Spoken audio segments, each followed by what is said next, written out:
Et aussi, votre argumentaire, quelles sont vos impressions? Écoutez, je pense que la première chose que je veux dire, c'est un énorme merci. Parce que les Congolais et beaucoup de Rwandais m'ont apporté un soutien important pendant toute cette période, qui n'était pas une période facile, parce que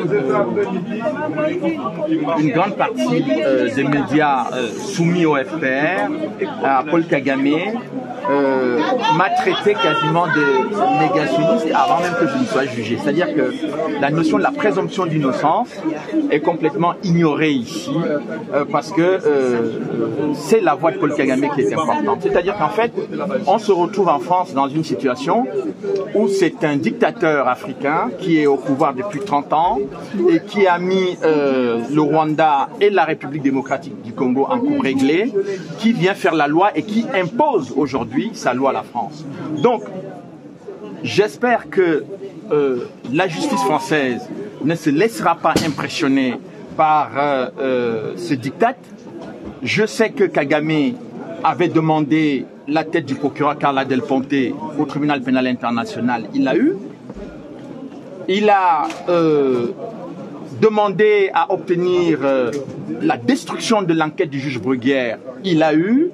Et aujourd'hui, il demande la tête de Charles Nana. J'espère qu'il ne l'aura pas. Il l'aura pas. Il l'aura pas. Concernant votre sécurité, Tous le sang des Congolais, il l'aura pas. les menaces de mort, qu'est-ce que vous dites? Parce que les Camerounais, les Congolais et les Français, tous ceux qui vous soutiennent sont inquiets sur votre sécurité. Qu'est-ce que vous en dites? Bon, je leur dirais de ne pas être inquiets parce que, évidemment, mon avocat a déposé plainte pour menace de mort parce que le 13 juillet dernier, M. Paul Kagame a dit que des gens comme moi doivent mourir.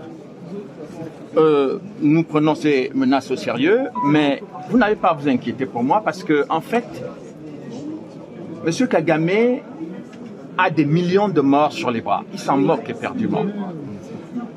La seule chose que je veux dire au peuple congolais aujourd'hui, ne vous laissez pas impressionner par la communauté internationale. Ne vous laissez pas intimider par l'attitude et des médias qui soutiennent Paul Kagame et de l'attitude de Paul Kagame lui-même. Il va falloir aujourd'hui que les Congolais comprennent que si ils laissent Paul Kagame faire, ce pays disparaîtra. Et c'est son objectif depuis 30 ans. Et donc, l'objectif aujourd'hui, c'est au-delà de ma petite personne.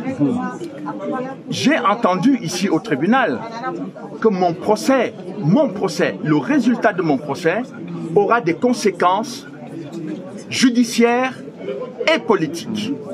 Ça signifie donc que le procès qui est intenté contre moi est un procès politique. Donc, il est important que les Congolais reçoivent ce message que je donne aujourd'hui.